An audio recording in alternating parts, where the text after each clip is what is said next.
ನರೇಂದ್ರ ಮೋದಿಯವರ ಸರ್ಕಾರ ಇವತ್ತು ಗೌರ್ನರ್ನ ಬಳಸ್ಕೊಂಡು ಗವರ್ನರ್ ಕಚೇರಿನ ಗುಮಾಸ್ತರ್ ಕಚೇರಿ ಮಾಡ್ಕೊಂಡಿದ್ದಾರೆ. ಏನು ಮಾಡ್ಕೊಂಡಿದ್ದಾರೆ ಹೇಳಿ? ಗವರ್ನರ್ ಕಚೇರಿ ಅಲ್ಲ, ಅದು ಗುಮಾಸ್ತರ ಕಚೇರಿ ಮಾಡ್ಕೊಂಡಿದ್ದಾರೆ. ಗವರ್ನರ್ ಅವ್ರಿಗೆ ಏನು ಗೌರವ ಕೊಡಬೇಕು ಕೇಂದ್ರ ಸರ್ಕಾರ ಕೊಡದೆ ಒಬ್ಬ ಗುಮಾಸ್ತನ ಯಾವ ರೀತಿ ನಡೆಸ್ಕೊಳ್ತಾರೋ ಆ ರೀತಿ ಅವ್ರನ್ನ ಬಳಸ್ಕೊಂಡು ಇವತ್ತು ಮುಖ್ಯಮಂತ್ರಿಗಳ ಮೇಲೆ ಯಾವುದೇ ಅಪಾದನೆ ಇಲ್ಲದೆ ಇದ್ರೂ ಕೂಡ ಕ್ಷುಲ್ಲಕ ಕಾರಣ ಕೊಟ್ಟು ಇವತ್ತು BJP ಇಲ್ಲಿರ್ತಕ್ಕಂಥ JDS ಎಲ್ಲ ಪಕ್ಷದ ಮುಖಂಡರ ಪಿತೂರಿಯಿಂದ ಇವತ್ತು ಗವರ್ನರ್ ಅವರು ಅನುಮತಿ ಕೊಟ್ಟಿದ್ದಾರೆ. ಹೇಳಿ ಕೇಳಿ ನಾನು ಭಾಳ ವರ್ಷದಿಂದ ಹೇಳ್ತೀನಿ BJP ಅಂದರೆ ಏನು ಅಂತ. BJP ಅಂದರೆ ಭಾರತೀಯ ಜನತಾ ಪಕ್ಷ ಅಂತ ಅಧಿಕೃತವಾಗಿ.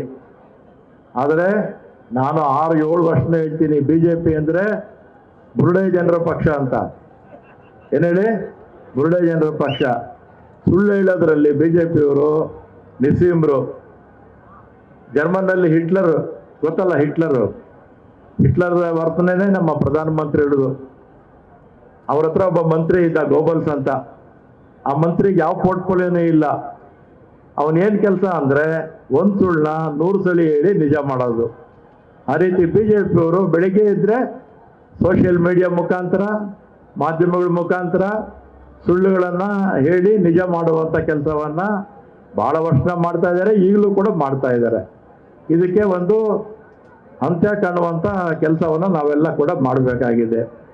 ಈ ಥರದ ಒಂದು ಬುರುಡೆ ಜನರು ಬೆಳಿಗ್ಗೆ ಇದ್ದರೆ ನರೇಂದ್ರ ಮೋದಿಯವರಿಂದ ಹಿಡಿದು ಪ್ರತಿಯೊಬ್ಬರು ಕೂಡ ಸಾಮಾನ್ಯ ಕಾರ್ಯಕರ್ತರವರೆಗೂ ಕೂಡ ಸುಳ್ಳು ಹೇಳಲಿಲ್ಲ ಅಂದರೆ ಅವರು ಮಾಡಿದಂಥ ಊಟ ಅವರಿಗೆ ಜೀರ್ಣ ಆಗೋದಿಲ್ಲ.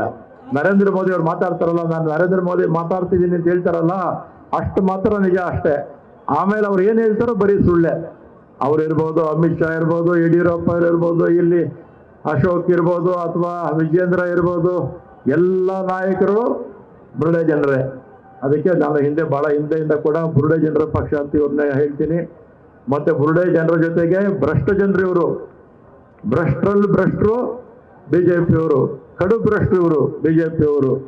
ಹಿಂದೆ 2008ರಿಂದ 13ರವರೆಗೆ ಇವರು ಆಡಳಿತ ನೋಡಿದ್ದೀವಿ ನಾವು.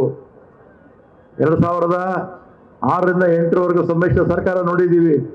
2019ರಿಂದ 2023ವರೆಗೂ ಒಟ್ಟು 11 ವರ್ಷಗಳ ಕಾಲದಲ್ಲಿ ಇವರು ಮಾಡಿರ್ತಕ್ಕಂಥ ಭ್ರಷ್ಟಾಚಾರ ಎಲ್ಲೇ ಮೀರಿದೆ. ಇವರು ಭ್ರಷ್ಟಾಚಾರ ಎಲ್ಲ ಮೊನ್ನೆ ಮೆರವಣಿಗೆ ಹೊರಟಲ್ಲ ಬೆಂಗಳೂರಿಂದ ಮೈಸೂರುವರೆಗೂ. ನಮ್ಮ ಸರ್ಕಾರ ಬಂದ ತಕ್ಷಣ ಫಾಸ್ಟ್ ಟ್ರ್ಯಾಕ್ ಕೋರ್ಟ್ಗಳಿಗೆ ಕೊಟ್ಬಿಟ್ಟಿದ್ರೆ ಅರ್ಧ ಜನ ಇವರು ಜೈಲಲ್ಲಿ ಇರ್ತಾ ಇದ್ರು. ಈಗಲೂ ಕೂಡ ಫಾಸ್ಟ್ ಟ್ರ್ಯಾಕ್ ಕೋರ್ಟ್ಗಳು ಮಾಡಿ ಬೇಗ ತ್ವರಿತಗತಿನಲ್ಲಿ ಈ ಒಂದು ಕೋರ್ಟ್ಗಳು ನಡೆದ್ರೆ ಅರ್ಧ ಜನ BJPಯಲ್ಲಿ ಜೈಲಲ್ಲಿ ಇರ್ತಾರೆ. ಅಂದರೆ ಭ್ರಷ್ಟರಲ್ಲಿ ಭ್ರಷ್ಟರು.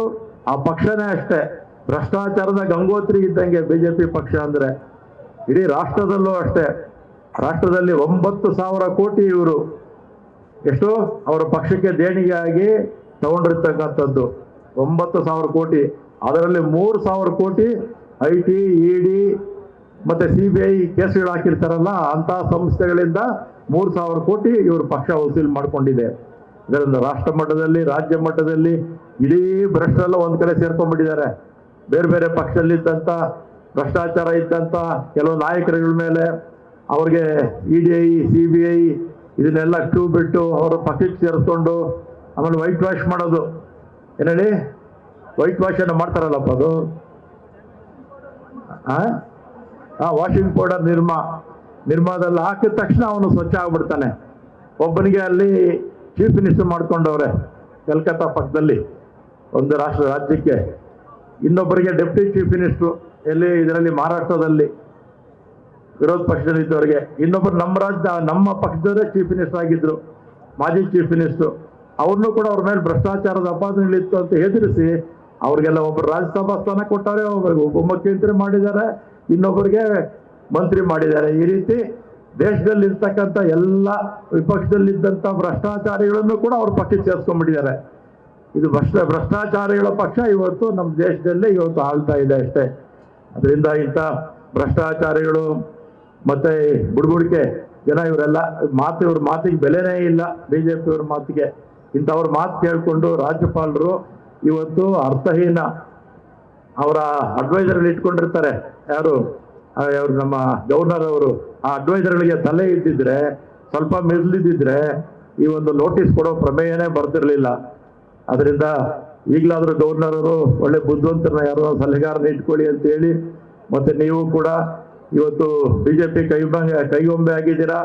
ನೀವು ಗವರ್ನರ್ ಸ್ಥಾನದಲ್ಲಿ ಇರೋದಕ್ಕೆ ಲಾಯಕ್ಕಲ್ಲ. ನೀವು ರಾಜೀನಾಮೆ ಕೊಡಿ ಅಥವಾ ಬೇರೆ ಯಾವ್ದಾದ್ರು ರಾಜ್ಯಪಾಲರಾಗಿ ನೀವು ಬೇರೆ ರಾಜ್ಯಕ್ಕೆ ನೀವು ವರ್ಗಾಯಿಸ್ಕೊಂಡು ಹೋಗಿ ಅಂತ ಹೇಳಿ ಇವತ್ತು ನಾವೆಲ್ಲ ಕೂಡ ಸಿದ್ದರಾಮಯ್ಯನವ್ರ ಜೊತೆಲಿ ಇದ್ದೀವಿ. ಪ್ರಜಾಪ್ರಭುತ್ವ ಉಳಿಬೇಕಾಗಿದೆ. ಈ ದೇಶದಲ್ಲಿ ಭ್ರಷ್ಟ ಸರ್ಕಾರ, ಬಿಜೆಪಿ ಸರ್ಕಾರ, ದೇಶದಲ್ಲಿರ್ತಕ್ಕಂಥ ಭ್ರಷ್ಟ ಸರ್ಕಾರ, ಅದಕ್ಷ ಸರ್ಕಾರ ಹೋಗ್ಬೇಕಾಗಿದೆ ಅಂತೇಳಿ ಇನ್ನು ಅನೇಕರು ಮಾತಾಡಿರೋದಾರ. ಎಲ್ರಿಗೂ ಕೂಡ ಧನ್ಯವಾದಗಳು ಹೇಳಿ ನಾನು ಮಾತನಾಡ್ತೇನೆ. ಗ್ಯಾರಂಟಿ ನ್ಯೂಸ್, ಸುದ್ದಿ ಖಚಿತ, ನ್ಯಾಯ ನಿಶ್ಚಿತ.